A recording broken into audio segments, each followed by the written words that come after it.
I wanted to share a new series that I'm calling Truth Talk, Personal Stories and Life Lessons. And part one's about the loneliest time in my life.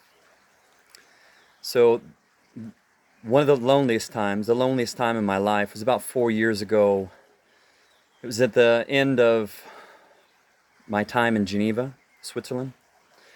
And it was a time that was,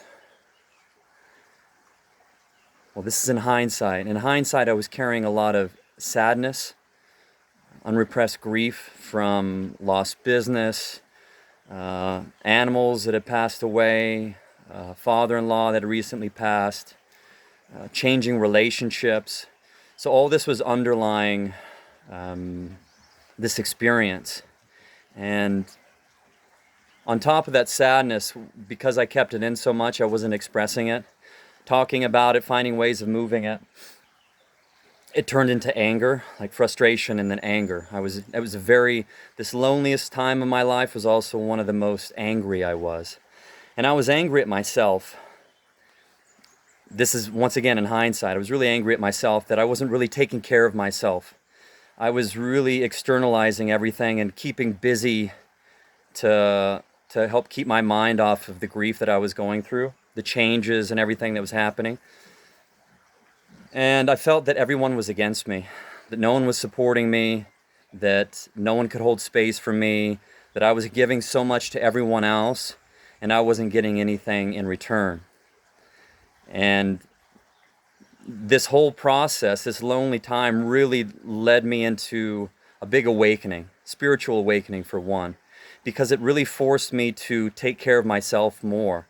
Like, I realized in the end, I couldn't fight against the people that weren't supporting me because it was a mirror that I wasn't supporting myself, right? So I had to take care of myself. And one of the most important ways that I did that was I went out in nature and I just was screaming. And the screaming led to crying, really like grieving, getting down to, and I was holding on to a lot. Because if I didn't do that, like, the anger would come out into people. And I got into several altercations where I was just like shouting at someone else who was like matching anger for anger. And that wasn't productive. That wasn't who I wanted to be. So nature was my space for that. I would go to nature and I really let a lot out. And I would throw rocks, I would run. I had to move my body as well. Like, that was one of the important ways of me processing everything. If I was just like staying inside, wallowing in what I was feeling, which I did, but then it led me to go out on my own and really take care of myself more. Physically as well, it led to more physical movement, which I needed. And I wasn't doing as much in the training side because I was in between sessions. I was like, oh, okay, my cycling or my rollerblading or whatever. Like, I was active, but it was to try to get to a session to help someone else. So once again, I wasn't nourishing myself enough so I could be there and hold space for everyone else. And there was a certain point where I just wanted to like blow everything up, right? Like, I wanted change. I wanted to get out of that so much that I ended a lot of relationships quickly, a lot of business relationships. I put myself out there like openly to like express how I was feeling, of like feeling alone. Why isn't anyone reaching out to me? And like, I put myself out there on social media, on my Instagram. It's still there. I didn't take it down because it was an important way of me facing what I was going through, like this loneliness, this low self-worth. And once again, it all led back to me taking care of myself more and connecting to God, the greater, my spirit, asking for help, praying.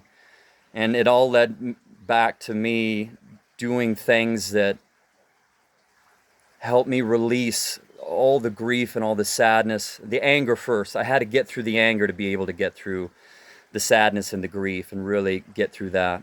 And it was an ongoing process, because I was holding a lot of emotion and a lot of other people's stuff as well as my own.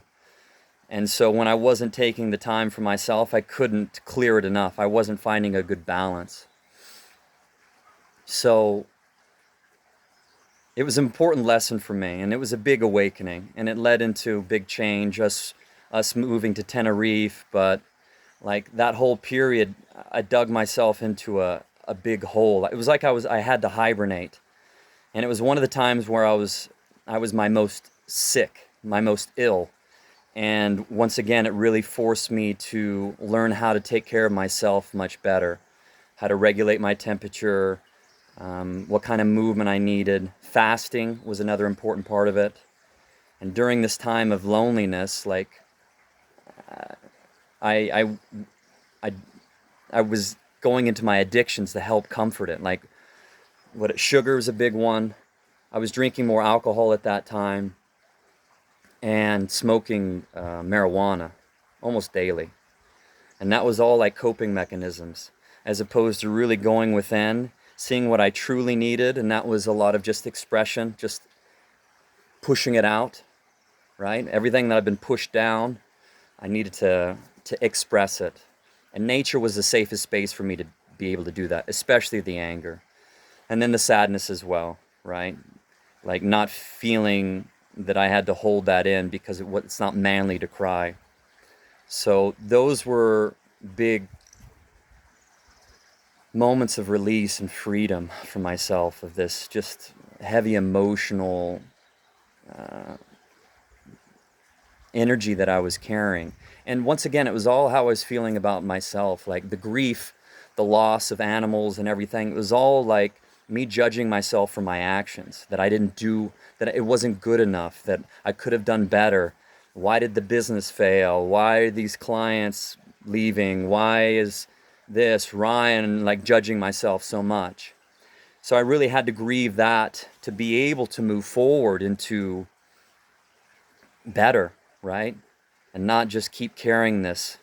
And eventually, like, it broke me, right? Like, this is this loneliness. I had to, it was so heavy that it really forced me to go within and face all the emotions, face all my mistakes, or, you know, in hindsight, it's life lessons, and then be able to clear it. And nature was my space for that. I didn't really, like everyone else in my life was, they couldn't hold space for it because it was so much. And so nature was my space for that, and my connection to like the greater spirit, God the greater. God to me is everything. But you know, I would do my prayer, St. Francis of Assisi prayer.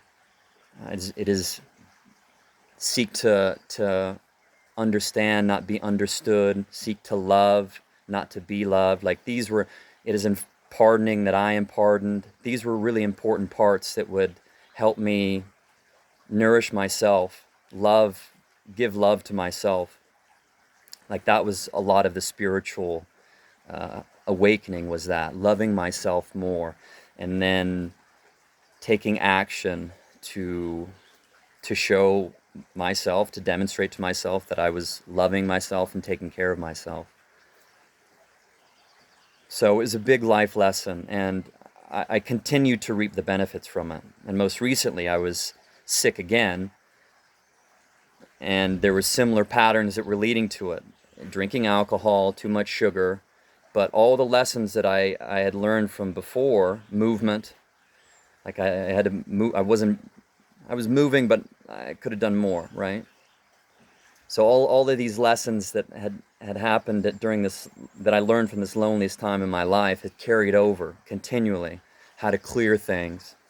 Burping was a big part of like clearing trapped air, you know, and vibrations and sound and all of this to clear. Fasting, no alcohol, less coffee as well. Like really giving my body what it needs, and mentally as well, like aligning to I'm in control of how I take care of myself, and I am there ultimately for myself. That's the most important, and that's what got me through the loneliest time in my life.